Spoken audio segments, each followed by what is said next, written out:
Hello, Democrats. My name is Jessica Velasquez, and I'm proud to serve as your chair of the Democratic Party of New Mexico. Today, we're kicking off our new video newsletter series where we will be keeping you up to date on Democratic Party operations, exciting news, and accomplishments of our party leaders. I'm thrilled to be joined today by Senator Katy Duhigg. She has been serving Senate District 10 since 2021. And her district includes areas of Los Ranchos, Northwest Albuquerque, and runs along the Rio Grande River from the Balloon Fiesta Park through Los Ranchos and extends into Albuquerque's Old Town. Before serving in the Senate, Katy Duhigg was Albuquerque City Clerk and an election protection and consumer protection attorney. She has also led the charge on expanding and strengthening our voter rights protections here in New Mexico. So today, we'll be addressing some of those new pieces of legislation that has come through the legislature in this past session. We're really excited to have you here with us today. So thank you, Senator Duhigg. Thank you. I'm thrilled to be here. Yeah, you've had a very productive session. I don't know when you slept. So we're going to open this up just by asking, what are 2 or 3 of the accomplishments that you're most proud of in this past legislative session? Yeah, thanks. Well, I really focused on election-related legislation this year primarily. And so the Voting Rights Act is really makes New Mexico the North Star for voting security and accessibility in our nation. So I'm incredibly proud of that. And that was definitely not me alone. I was lucky to work with a really amazing coalition of advocates and other legislators on that. But also, actually, my top priority this year was a bill, SB 180, and it was the big election bill most people didn't hear about because it was a really long technical bill. But that bill was so important because that is what's going to make sure that our county clerks and election administrators around the state have the ability to implement these amazing reforms that we did in the Voting Rights Act. Incredible. I'd love to hear more about the history of the New Mexico Voting Rights Act and just what the impetus was behind it. Well, as we all know, really ever since the 2020 election, we have seen a move around the country to restrict access to voting and to restrict voting rights. And I think New Mexico wanted to very much go in the other direction and really be an example of what we should be doing around the country, which is making sure that every eligible person who can vote does. Because the more people who are involved in our democracy, the better. And so we tried to get it through last year, and it died on the last day and the last hours and in a Republican filibuster. And then there was a lot of work done over the interim and work by the coalition and work with the Secretary of State. And we got it, I think, to a really good place. And then we were able to get it through this year. Honestly, I'm thrilled and a little bit shocked. I would have expected it to take longer to get this significant of a reform through, but I'm thrilled we got it through in just 2 years. Well, and New Mexico thanks you. So I'm delighted about this because we all know that the more voters participate in our democracy, the stronger our systems. And that has, I hope, will continue to be a core value for Democrats across the state and frankly across the nation. Yes. And we've seen the writing on the wall. We know what the warnings are. So we're thrilled that the legislature took this step. The Voting Rights Act does a lot to improve voting accessibility here in our state. But what are some of the major provisions you think New Mexicans really need to be aware of? So, for New Mexicans who are not yet registered to vote, we now have automatic voter registration, which is fantastic. So when you are going to the MVD, and right now it's primarily the MVD, but it will eventually be other governmental agencies. Wow. And you give them information that shows that you are a citizen, you are automatically registered to vote if you're not registered already. And they'll tell you at the time and say, you've been registered, you're going to get something in the mail. Do you want to pick a party now? If they want to pick a party then, they can do so. If not, then, and after a couple weeks, or actually probably even less than that, they're going to get a postcard in the mail from their county clerk saying you've been registered to vote. If you want to pick a party, pick it here, send it back in. You can do it online. If you don't want to be registered, note that here. You can check this box, send it in. You can also do that online. So there will be a little bit of follow-up if folks want it. Now, let's say you're automatically registered and that postcard comes, you don't see it, you don't pick a party. Then we still have same-day registration. So if you want to participate in the primary, you could still show up on election day, pick your party then, and participate in that primary at that point. Some other really exciting parts of it are the permanent absentee list. So if you're already a registered voter and you like voting from home, and you can now sign up one time to do that, and you will automatically get a ballot for every election in the mail. You don't have to ask for one each time over and over again. So that's going to be really convenient for a lot of our voters, because a lot of voters in New Mexico really enjoy voting from home. I know I do. I vote absentee often. For returning citizens, people in New Mexico who were previously incarcerated for a felony charge, there are about 11,000 people here in New Mexico who are eligible to vote, but in the past, because for silly bureaucratic reasons, could not get a piece of paper to fully restore those rights. So now, if you are incarcerated, if you're in, you can't vote. If you're out, you can vote. First day home, you can vote. You can be a part of our democracy. You can invest in your community, which is exactly what we want for our returning citizens. One of the really significant parts of this bill, too, is this established the first Native American Voting Rights Act in the nation, which I'm incredibly proud of. And it was done with a lot of collaboration with our pueblos and our tribes, and some just really amazing Native voting rights advocates. And so for Pueblo and tribal voters, there's going to be a number of things that will make this more accessible now, or make voting more accessible for them specifically. If you live on Pueblo or tribal land, you can now use your chapter house as your address, for your voting address and for your address to get those absentee ballots, which is really important because there's not great mail service in a lot of areas of New Mexico, but especially on Pueblo and tribal land. And a lot of people don't have traditional addresses. So they were having a lot of trouble getting those ballots in a timely way and being able to get them back in time for their votes to be counted. Also, tribes and pueblos are going to be a lot more involved in deciding when and where things like early voting happen, mobile voting accessibility. Basically, they're going to have a lot more control over how elections are run in their sovereign nations. And so I'm really happy about that, and I think we're going to really see a lot of increased access and voting because of it. That's incredible. Well, and I'm sure ballot drop boxes, too, can make a huge difference in accessibility and the ability to return that ballot in time for your vote to count. So you're absolutely right. Now, in places where they've really embraced mail-in voting, what we see is that about 50% of voters prefer to return their ballots at a drop box rather than mail them in or rather than bring them in themselves. And so as we expand voting by mail more and more, we have to build that infrastructure of drop boxes throughout the state. And so this bill requires that there be 2 drop boxes in every county. If counties want more, they can apply for that. In some really small counties, it might not make sense to have 2. So we also included a waiver provision where they could go to the Secretary of State and say, here's why we don't want to have 2 here.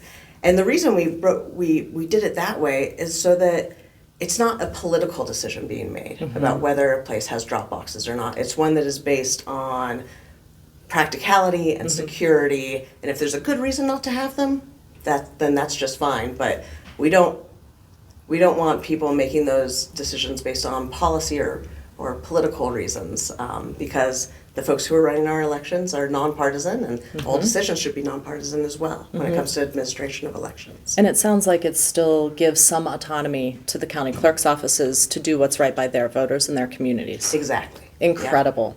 I want to circle back to something you said a little bit earlier, just about how many people and organizations had to come together to get this across the finish line. So I would love to hear more about how New Mexico has led the way on expanding voting rights, because we've seen this across the country. Democrats have been at the forefront when we've seen states rolling back access to the ballot, rolling back voter eligibility, and we've really led the way on that front. So I'd love to hear more about the organizations, the people who were behind this legislation. And so I'm not even going to try to name them all because I will inevitably forget folks. But there is a really great website that's votingrightsactnm.org. I'll just say it again, votingrightsactnm.org. And I would encourage folks to go look and see the massive list of organizations and individuals that were involved in this effort. Because this, and I'll say, I'm in my freshman term. And this is the first time that I have seen a really, really effective coalition. And I was just so impressed by their ability to, because, as you well know, get 10 people in a room, you have 10 different opinions. This was getting hundreds of people in a room. Wow. And being able to come together and also not setting it up so that everyone's pet issue was competing against anyone else's. One thing I was really impressed by with this coalition was that from the start, they were all saying they're going to try to divide us. They're going to try to work us against each other, and we are going to stand strong, not only for our issue, but for the issues that matter to this entire coalition. And that happened during the debate in the Senate. The Republicans essentially tried to strip out everything but the Native American Voting Rights Act. Wow. And set that up to defeat all of these other amazing protections. And it was because this coalition had really thought that through and had early on made sure that everyone's going to have everyone else's back. That fell flat. And we were able to pass all of these protections for New Mexicans. That's incredible. That's the kind of work it takes behind the scenes to create and move landmark legislation through for the greater good. So thank you for working on that and bringing so many stakeholders together. And I can't even take credit for it. They brought me in. They get the credit for bringing it. They brought all the stakeholders together, and I was lucky enough to get to be a part of that. You got process. to go along for the ride, and Yes, I'm so glad that we have Democratic champions in every office, whether that's the state house, the state senate. We also have strong advocate in our own Secretary of State, Maggie Toulouse-Oliver. Absolutely. So building that kind of coalition and that kind of unity when you're bringing legislation like this is really, I think, a hallmark of why we need to keep Democrats in office at every level. So there were a lot of other enhancements made in the legislature on the technical side as well. And I know that you worked really hard and sponsored Senate Bill 180, and which makes some updates to election administration and security. We've seen over the past couple of election cycles what the threats can be sometimes around security on election day, for election workers even. And so I'd love to hear a few key provisions of that law as well and what it does for the folks who are working on our elections in New Mexico. Yeah, so some of the best things, and 180, almost 200 pages. Wow. You would fall asleep if I went through everything it did. But some of the really exciting changes, and these were some of the top priorities for the county clerks and the Secretary of State. One of them is that it allows clerks to be able to pay poll workers more. It is hard to recruit and retain poll workers, and absolutely essential. Poll workers, the people actually doing that on the ground job, those are the people who make our democracy work. We could not have democratic elections without them. And it's a hard job, and they deserve to be paid well. And so this doubled the cap of what they could be paid on election day from $200 to $400. It also made a lot of changes that we bug tested during the 2020 election. With the pandemic, we had to very quickly adjust and get creative, and so we had adopted some temporary measures that it turns out worked really well. One of those is changing the time frame for absentee voting. And at first, when people hear this, it might sound like this is restrictive, but this is actually a good thing. Because in the past, you had up until 3 days before the election to request an absentee ballot. Now, you have to request an absentee ballot 2 weeks before an election. And the reason that's a good thing, the reason this is actually enhancing voting, not a restriction, is because if I request my absentee ballot from you 3 days before the election, I might not get it in time to vote. Or if I get it and then I put it in the mail back to you, you're not going to get it in time for my vote to count. And so we want to make sure that everyone's getting ballots in time and that everyone's ballots are getting back in time to be counted. So because we have really strong access to early voting and same-day registration and all of those things, moving out that date to request your absentee ballot really helps voters in New Mexico. Even though at first blush, I know when I first saw it, I thought, what? 2 weeks? Now, you're right. Now we have less time to request an absentee ballot, but it's actually, it's a very good thing. And it's one that we know works for New Mexico voters because we did it in 2020. And it was very successful then. Excellent. Well, and that gives opportunity too, because for those absentee ballots to count, they have to be back returned on election day. Right, by 7 p.m. on election day. And so if you miss the post office or miss the mail carrier on that day, with enough lead time to have your vote count, this sounds like good preventive medicine to make sure that people's voices are heard. Absolutely. Beautiful. And just so folks know, even still, if it turns out it's election day and you have that absentee ballot and you haven't sent it in yet, you can always bring it in. You can, one, drop it in a drop box now, because we'll have them. And two, you can always bring it to any polling location and your vote will be counted. Fantastic. Democrats have done a lot to expand democracy in New Mexico, but in other Republican states, voting rights are under constant attack. How does the work that you and other Democrats are doing to make voting more accessible, fair, and convenient compare to other states, maybe even a neighboring state like Texas? We are the polar opposite of what they're doing. They are doing everything in their power to make it harder and harder for people to vote, and we're taking the opposite approach because when you don't want people to participate in our democracy, what are you scared of? That's not. It's a very good question to take to heart, right? So, for example, I can't remember what state it was. I just was reading an article the other day about that they're making it so that people can't use student IDs as an ID to vote in that state. It was a state where they require a photo ID to vote, which we do not require here, and hopefully we never will because that is something that restricts access to voting. But to specifically not allow student IDs it's trying to manipulate the system and trying to make sure that voices that are probably more progressive don't get heard, and that is the opposite of every approach we want to take to voting here in New Mexico. Sure. More voting is a better democracy, and when you're disenfranchising young people or folks who maybe historically don't have access to that form of identification, you're creating more barriers to citizen participation. So that is good news for New Mexico. So when you do go vote, you walk into the polling place, and I was a middle school teacher and a high school teacher, so I spent a lot of time talking with students about what actually happens when you go to cast your ballot.